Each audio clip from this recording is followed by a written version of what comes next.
Ni muri aya masaha y'igicamunsi ni ku itariki 17 z'ukwezi kwa gatanu mwaka wa 2026. Uwitwa Mutesi Scovia ni umunyamakuru ufite n'igitangazamakuru mu mahoro Gasabo, ndetse na ambasaderi Jean Patrick Olivier Nduhungirehe, minisitiri w'ububanyi n'amahanga n'ubutwererane w'u Rwanda, yanditse kuri Twitter ubwo ndavuga minister arimo arakebura abanyamakuru ndetse n'igitangazamakuru cya Scovia, ndetse arabimubwira ati bitewe n'amagambo yanditse noneho bakaza kuyasemura nabi, we yahisemo kuba yabakebura, ndetse na Scovia aza kumusubiza mu buryo ubona ko abantu benshi bahise babigaruka bibaza ese Scovia iyi ton abantu benshi babonye ko ashaka ko yakoresheje ton itari nziza, ariko ndagira ngo nawe wumva ubwo butumwa umbwire nawe muri commentaire ukuri murabyumva.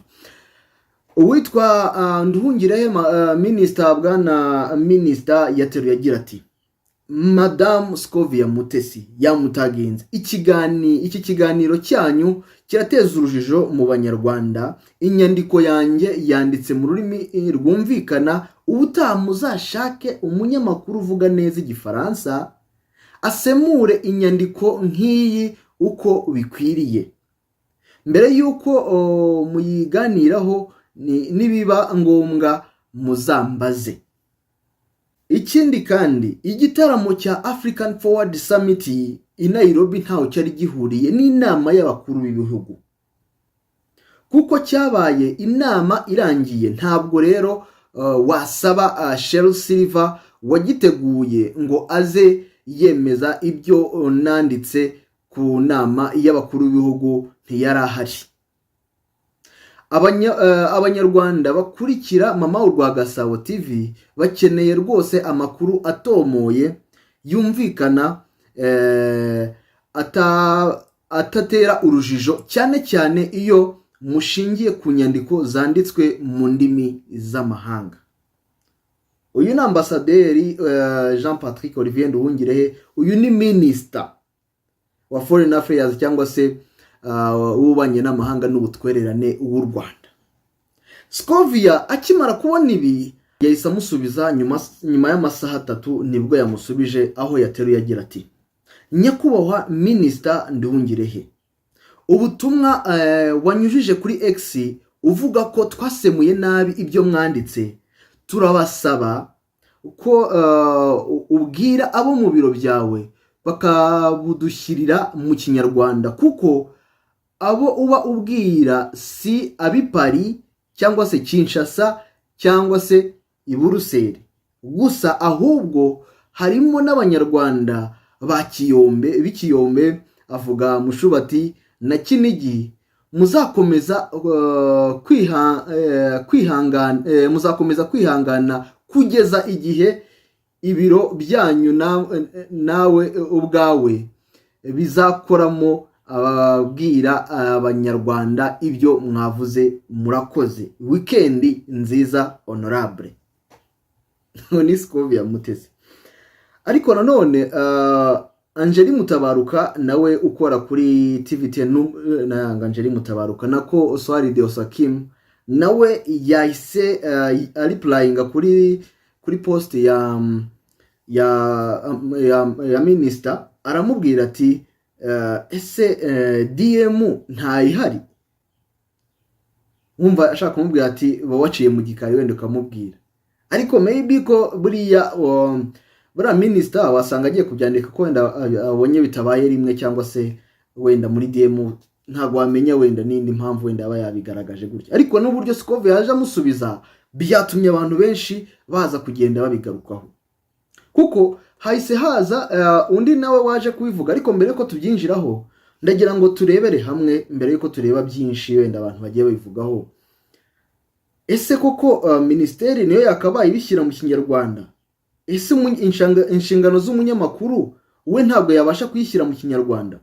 Ese ministeri ubundi kubera iki ubundi baba babyanditse mu ndimi z'amahanga? Ibyo ni ibintu dukwiye kwibaza. Ni ministeri y'ububanyi n'amahanga, ibyo yanditse mu Gifaransa hari igihe bikeneye kugira ngo bibonwe n'abandi bumva urwo rurimi bataraza kumva Ikinyarwanda. Ku ruhande rwanjye ndumva ministeri yo nta kibi yakoze. umunyamakuru kuba atabasha kubishyira mu kinyarwanda nk'uko bikwiriye ntabwo ari ikibazo cya minisiteri, ahubwo cyaba ari ikibazo cy'imyigire y'umunyamakuru ugiye gusemura. Ntabwo mbona ikibazo minisita yaba afite rwose, ahubwo capability cyangwa se umunyamakuru wasemuye iyo nkuru, wasobanuye iyo nyandiko, we afite bumenyi bungana iki kugezaho asemura iyo nyandiko kandi akayisemura mu buryo butumvikana, ndetse bikaza no kuba ngombwa na chief editor w'icyo gitangazamakuru akayireka igatambuka kandi harimo amakosa, naho ni ikindi kibazo. Nanone ugarutse kuri Scovia uvuga ati mubwire ministeri, abakora muri ministeri bajye baduha n'inyandiko yanditse mu kinyarwanda kugira ngo tudakomeza gukora amakosa. Ibyo nabyo ndumva ko ntacyo byabitwaye, ariko ku bwanjye numva ko bidafite ishingiro. Ntabwo bifite ishingiro kuko umunyamakuru icyo agomba gukora ni ugusemura inkuru uko yabimeze kose. Nizo muri Amerika hose barazisemura bakazizana, maybe batumva igifaransa bashaka kubyemera, bacyumva neza bakumva ko wenda harimo amakosa, kandi ntabwo ari ururimi rw'umuntu kavukire ku buryo bavuga ngo kuba wakoze ikosa ni iki. Ibyo ngibyo ni ibisanzwe ku ndimi kuba wakosa, kuko n'ubundi si ururimi rwawe kavukire, wenda ngo ni ikinyarwanda wavuze wasemuye mu bundi buryo ukakica. Ariko ahangaha rwose njye ntabwo numva impamvu Scovia yaba yagaragaje gusa naho nyine agaragaza ko ari mukuri cyangwa se ibyo yakoze byumvikana. Ahangaha ntabwo naza kubyumva rwose. Minisita kuba babishyira mu kinyarwanda yego nabyo babikora, ariko hari igihe ubutumwa babimo buragira uwo bubwira, cyane cyane wenda abandi bategetsi bo mu bindi bihugu, abayobozi bo mu bindi bihugu nabo bakeneye kugira ngo wenda baze kubona ubwo butumwa buri direct, kuko rimwe na rimwe byagiye bigarukwaho mukuru w'igihugu nawe yagiye bivuga ko hari ubutumwa ajyaga avuga mu kinyarwanda, abantu bajya kubisemura bakaza kubisemura mu buryo atashakaga ko basemura.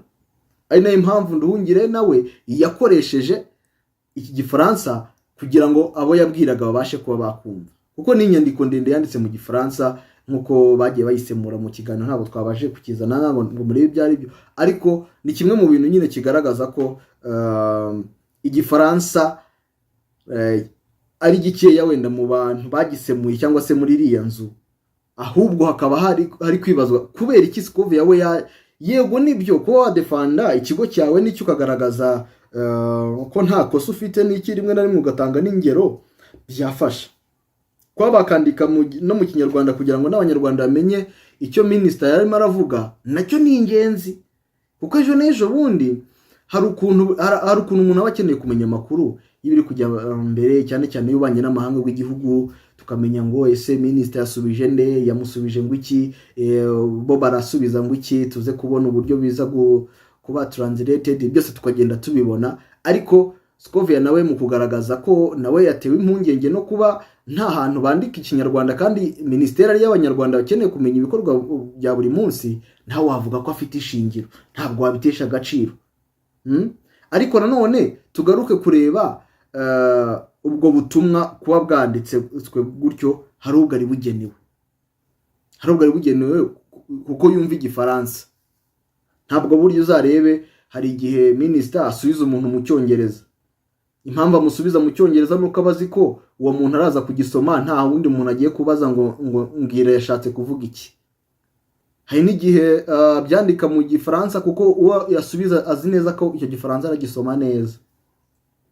Rero kuba umunyamakuru yasemura nabi, numva ko ntabwo cyaba ari ikintu kiri grave cyane. Yego nagakosa bagomba gukosora, ariko nanone ntabwo ari ikintu kiri yego gishobora kugira abantu babyumva nabo ugasanga biteje ikibazo mu baturage, ariko nanone ni ikintu mu abantu bakosora kugira ngo bitazaba ko buriya inyandiko za politike bisaba kugira ngo buri kantu kose ubuze ukura agasobanura. Inyandiko za politike zikunda kuba zifitemo utuntu tw'udutrike, cyangwa se ukamenya urukurikirane rw'ibintu uragenda nuko usemura, ni nako ugenda uhuza impamvu banditse gutyo kugira ngo urusheho gutuma abantu bumva neza icyo abantu bavugaga cyangwa se yararimo arasubiza. Rero nibyo ntekereza ko minisita nawe yashaka kubabwira by'umwihariko kugira ngo bajye kuganira ku ngingo runaka bazi neza ibijyanye n'iyo nyandiko ko bagiye babivuga, kugira ngo birusheho kugenda byumvikana mu baturage.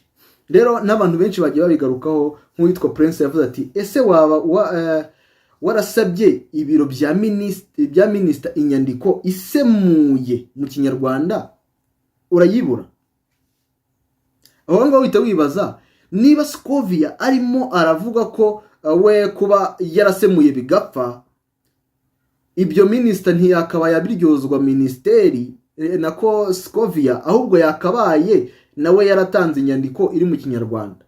Hagahita haza ikibazo kivuga ese igitangazamakuru cyawe cyatsiye mu kinyarwanda barayibima? Aho ngaho niho naho wakibaza, yumva naho harimo akantu k'akagingo rwose. Ngo byari byoroshye kwemera ko habayeho amakosa ndetse hakanabaho gufata ingamba ko bitazasubira aho gusubizanya na minisita. Ibyo ni ugushaka impamvu kandi z'amafuti.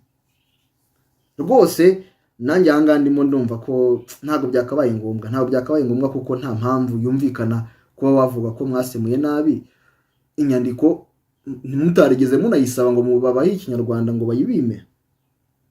Nabyo yaba ari ibindi. Rero navuga ko abantu benshi nibyo bari kugarukaho kuri Twitter, niyo icyo kintu kiri trend, abona ko buri muntu wese nyine arimo aragenda yibaza ese umuyobozi wa RMC Mutesi Scovia, RMC ni urwego rw'abanyamakuru bigenga, urumva hakaza na minisita w'ububanyi n'amahanga n'ubutwererane w'u Rwanda,